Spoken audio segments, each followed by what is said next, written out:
Ndonyo man wazi yechiviri sekele vibes enene ndofira kureva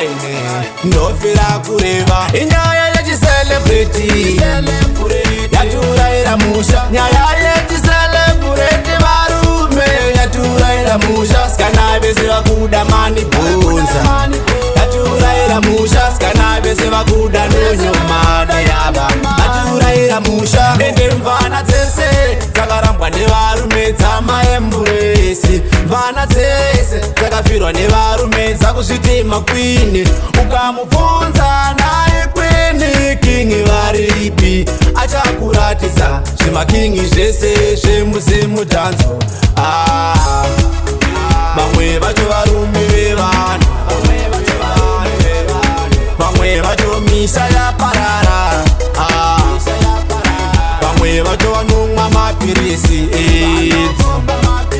zvimwe zvacho zvinomvisa dzidzi asi ukamuona akazviboda-boda ungati zvimwe ipepi aitoshuvirawo kumisa musha asi zvakaramba chazomupinda chiselebureti mweya wechihure anogona kutokunyepera zvanzi handisati ndaita kana mwana inyaya yechiselebreti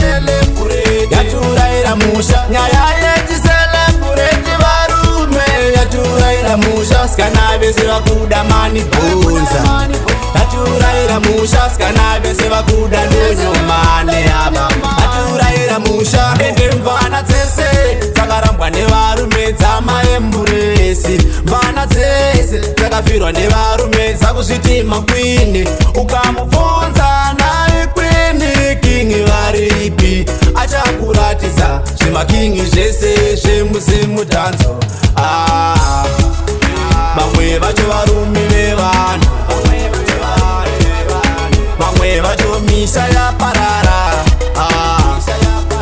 vamwe vacho vanomwa mapirisi edzi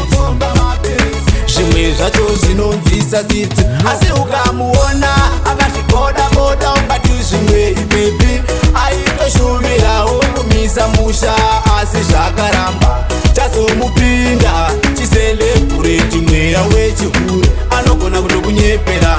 zvanzi handisati ndaita kana mwana ita vafumo laina wahleni majeke